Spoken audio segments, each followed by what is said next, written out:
প্রশাসন কাঠামোতে যে রদবদলটি হয়েছে সেটা হচ্ছে পোস্টিং হয়েছে। ঢাকার মানুষ চিটাগং, চিটাগং মানুষ ঢাকায়, ঢাকার মানুষ রাজশাহী।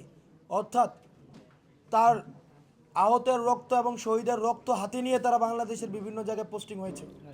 আমরা এই জিনিসটিকে সাধুবাদ জানাই না।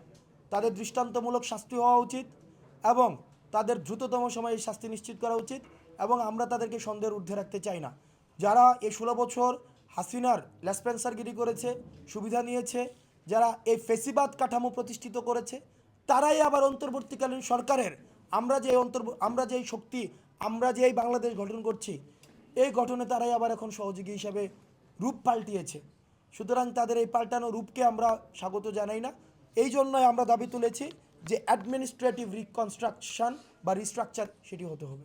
আমি একটু জানতে চাই যে এই আমরা দেখেছি যে অনেকের নামে মামলা হয়েছে, আপনি যে কথাটি বলছিলেন যে অনেকেই এখনো পর্যন্ত ফেসিবাদের দোষর যারা আছে তারা ঘাপটি মেরে আছে, তো মামলা হয়েছে, অনেকে অ্যারেস্ট করা হচ্ছে না, আবার একই সাথে বলা হচ্ছে যে কিছু মামলা বাণিজ্যও চলছে। তো এই মামলা বাণিজ্যের কারণেই কি অ্যারেস্ট, মানে যারা ফেসিবাদের দোষর তাদেরকে অ্যারেস্ট করছে না, এমনটি আপনি মনে করছেন কিনা, বা এক্ষেত্রে প্রশাসনের প্রতি আপনার মানে দাবিটি কি থাকবে?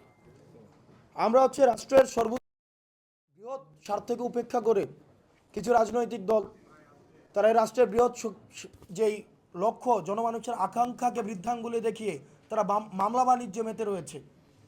তারা মামলা দিচ্ছে, মামলা দিয়ে তারা সিক্রেট কলে তাদেরকে ডেকে নিয়ে এসে 5 লাখ, 10 লাখ, 20 লাখে দফা রফা করে আবার এই মামলা থেকে বের করে দিচ্ছে।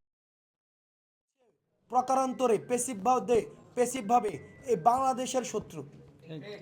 তারা এই মামলা বাণিজ্যের মধ্য দিয়ে আমাদের যে লড়াই সংগ্রাম, আমাদের যে ছাত্র নাগরিকের একটা আশা আকাঙ্ক্ষার যে বাংলাদেশ গঠন করার জন্য আমরা লড়াই নেমেছি, সেটির বিপক্ষে তারা এখন অবস্থান নিয়েছে। এবং রাজনৈতিক দলগুলোর কাছে আমাদের আহ্বান জানাবো, আপনারা আপনাদের জায়গা থেকে আপনারা তৃণমূলের নেতাকর্মীদেরকে স্পষ্টভাবে আপনারা বার্তা দিন, যেন করে এই মামলা বাণিজ্যকে তারা কোনোভাবে প্রশ্রয় না দেয়, বরং যারা প্রকৃতার্থেই এই আওয়ামী ফেসিবাদের পক্ষে ছিল, আওয়ামী ফেসিবাদের পৃষ্ঠপোষকতা দিয়েছে, তাদেরকে যেন মামলায় অন্তর্ভুক্ত করা হয় এবং তাদের বিচারটি যেন যথাযথভাবে নিশ্চিত করা হয়।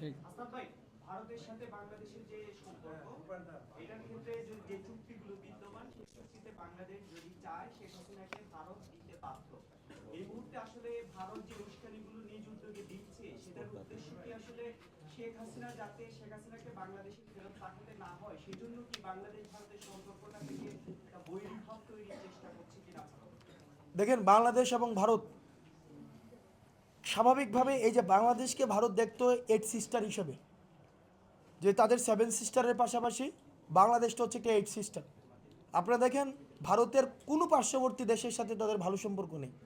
তারা মালদ্বীপ থেকে উৎখাত হয়েছে, তারা শ্রীলঙ্কা থেকে উৎখাত হয়েছে, তারা ভুটান থেকে উৎখাত হয়েছে, নেপাল থেকে উৎখাত হয়েছে, এবং তারা আমার মনে হয় 71 পরবর্তীতে বা 66 পরবর্তীতে সবচেয়ে বড় ভারতের যদি কোনো ফেইলিয়ার হয়ে থাকে, সেটা 24-এ বাংলাদেশ থেকে উৎখাত হওয়া। ভারতকে আমরা বারবার বলছি, তারা যদি মনে করে থাকে তাহলে ভারতের সমস্যাটা কোথায়? ভারতের সমস্যাটা বিষয়টা এমন না তাদের সাথে কোনো ধর্মীয় কোনো ধরনের ক্ল্যাশ রয়েছে। তারা এটাকে সবসময় ধর্মীয় অ্যাঙ্গেল থেকে দেখতে চায়। যদি তাদের সাথে কোনো ধর্মীয় ক্ল্যাশই থাকতো, তাহলে তাদের সবচেয়ে বড় বন্ধু হতো তাদের পার্শ্ববর্তী দেশ নেপাল। কারণ নেপালেই 81% সংখ্যাগরিষ্ঠ হিন্দু। সুতরাং কিন্তু নেপালের সাথেই তাদের সবচেয়ে বেশি শত্রুতা।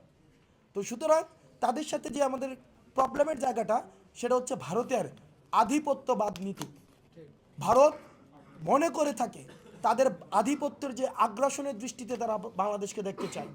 সেই জায়গাটিতে আমরা দেখেছি যে আওয়ামী লীগের নীল ডাউন ডিপ্লোমেসি, নতজানু ডিপ্লোমেসি, হাঁটু গেড়ে বসা ডিপ্লোমেসি, অর্থাৎ তার ক্ষমতায় থাকার জন্য, বঙ্গভবনে গণভবনে থাকার জন্য বাংলাদেশকে বিক্রি করে দিয়েও হাসিনা এই দিল্লির শাসনকে সে মেনে নিত। যখনই দেখেছে দিল্লি যে এই বাংলাদেশে ছাত্র নাগরিক এই হাসিনার নীল ডাউন পলিসি থেকে আমাদের আই টু আই পলিসিতে আমরা চলে গিয়েছি, তখনই তারা এই পলিসিটাকে তারা মেনে নেয়নি। এখন ভারত যতই চেষ্টা করুক না কেন, তার ভারতের আধিপত্য আগ্রাসনকে আমরা ওয়েলকাম জানাবো। সেই চিন্তা থেকে তার বের হয়ে আসতে হবে। ভারতের সাথে আমাদের সম্পর্ক হবে ন্যায্যতার ভিত্তিতে, ভারতের সাথে আমাদের সম্পর্ক হবে চোখে চোখ রেখে, এবং সেটির জন্য আমরা চাই এই অন্তর্বর্তীকালীন সরকার আওয়ামী সরকারের সাথে যে ভারতের যে চুক্তিগুলো হয়েছে, সেই চুক্তিগুলি জনসম্মুখে নিয়ে আসুক, এবং যেই পানির যেই ন্যায্য হিস্সা সেটিকে নিশ্চিত করা হোক। এবং আমরা চাই ভারতের সাথে আমাদের রাষ্ট্রের সাথে রাষ্ট্রের সম্পর্ক হোক, জনগণের সাথে জনগণের সম্পর্ক হোক। ভারতের সাথে আওয়ামী লীগের সম্পর্ক যেটি এতদিন চলে আসছে সেটিকে আমাদের অতীত করতে হবে। শেখ হাসিনা অবশ্যই বাংলাদেশে আসবে, তবে বিচারের জন্য আসবে। গণহত্যার যে কাঠগড়ায় তাকে দাঁড়াতে হবে, তার বিচার নিশ্চিত করার জন্য হাসিনাকে অবশ্যই ফিরতে হবে। এবং তারা যদি হাসিনাকে ফেরত না দেয় তাহলে আমরা ধরে নিব ভারত হচ্ছে, ইন্ডিয়া হচ্ছে জঙ্গি সংগঠনকে তারা পৃষ্ঠপোষকতা দিচ্ছে। ধন্যবাদ সবাইকে। আপনাদেরকে অনেক